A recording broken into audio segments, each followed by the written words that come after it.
हा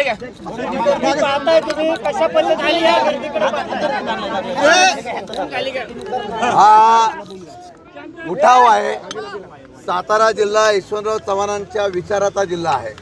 छत्रपती शिवाजी महाराज, त्याचबरोबर सावित्रीबाई फुले, महात्मा ज्योतिबा फुले या शाहू फुले आंबेडकरांच्या विचाराच्या सातारामध्ये पुरोगामी विचाराची या ठिकाणी सातत्याने पाठराखण केलेली आहे। ज्यावेळेला माझ्यासारख्या कार्यकर्त्याला या ठिकाणी संधी दिली आहे, आज प्रथमतः साताऱ्यामध्ये प्रवेश होत असताना हा उत्साह हा तरुणांचा आहे, सामान्य शेतकऱ्यांचा आणि सातारकरांचा आहे। आणि हा उत्साहाचं प्रतीक एकच आहे की लोकांच्या मनामध्ये आहे ते आज प्रत्यक्ष आपल्याला पाहायला मिळत आहे। हे उत्स्फूर्त प्रतिसाद एवढ्यासाठी आहे आणि हा प्रतिसादाबद्दल मी माझ्या सर्व आलेल्या सर्व कार्यकर्ते जनतेचा मनापासून आभार व्यक्त करतो। आणि मला खात्री आहे की पवारसाहेबांच्या महाविकास आघाडीच्या माध्यमातून उद्धव ठाकरेजी असतील, राहुलजी गांधी असतील, या सर्वांच्या माध्यमातून सातारा जिल्हा परत एकदा इतिहास घडवेल आणि चव्हाण साहेबांचा, पवारसाहेबांचा सातारा जिल्हा आभारित राहील असा विश्वास आहे। तुमची या निवडणुकीतली स्ट्रॅटेजी काय असेल? माझी निवडणुकीची स्ट्रॅटेजी सामान्य लोकहित माझी स्ट्रॅटेजी असेल। या सातारा जिल्ह्यातल्या लोकांना जो बदल पाहिजे, अनेक वर्षापासून सातारा जिल्ह्याचा विकास व्हावा, एक वेगळ्या प्रकारचा विजन असणारा नेता असावा, अशा प्रकारची त्यांची अपेक्षा आहे। आणि मला वाटतं तरुणांच्या असलेल्या बेरोजगारीचा प्रश्न असेल, IT हब असेल, औद्योगिक क्षेत्र विकसित असेल किंवा स्थानिकांना इथं रोजगार औद्योगिक क्षेत्र उभं राहत असताना त्यांना त्या ठिकाणी रोजगार मिळावा, सामान्य शेतकरी असेल त्यांचे प्रश्न बरेच आहेत, वेगवेगळ्या प्रकारचा या सातारा जिल्ह्याचा बॅकलॉग भरून काढावा अशी अपेक्षा आहे। तेच माझं विजन असेल। मी फक्त विकास आणि सातारा जिल्ह्याचा स्वाभिमान हा उभा करण्याच्या संदर्भातून प्रयत्न करेल, हा विश्वास मी या ठिकाणी देतो। मी अजून समोर उमेदवार कोण आहे पाहिलेलंच नाही आणि माझी उमेदवारांच्या बद्दल कुठल्याही प्रकारची स्पर्धा नाही। माझी स्पर्धा जी आहे तत्वाची आहे, महाराष्ट्राच्या स्वाभिमानाची आहे आणि त्यामुळे मी या लढाईमध्ये त्या पद्धतीने पवारसाहेबांचा आदेश आल्यानंतर मी तत्काळ या निवडणुकीला उतरलेलो आहे।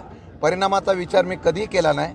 नेत्याचा आणि असलेला महाविकास आघाडीचा आदेश पाळून जनतेच्या ताकदीवर मी 100% सांगतो उठाव फार मोठ्या प्रमाणात लोकांच्या मध्ये आहे, त्याचा परिणाम पाहायला मिळेल। माहितीकडून उदयनराजेंची उमेदवारी निश्चित होऊ शकते असं त्यांचं आव्हान कसं बघता? माहिती त्यांच्या आव्हानावर मी कोणाला आव्हान करणार नाही, आव्हान देणार नाही। मी साधा कार्यकर्ता आहे। मी जनतेच्या आणि लोकांच्या आव्हानावर निवडणुकीला समोर जाणार आहे। शेवटी जिल्ह्यातले सगळे आम्ही लोक आहोत। निवडणुकीच्या राजकारणामध्ये हा आरोप प्रत्यारोप होत असतात, परंतु निवडणूक ही ज्या तत्वातून ज्या मुद्द्यातून करायची त्या मुद्द्याला घेऊनच मी पुढे जाणार। मराठा आरक्षणाच्या अनुषंगाने जरांगे पाटलांनी उठवलेलं वादळ हे तुमच्या पत्त्यावर पडू शकतं का?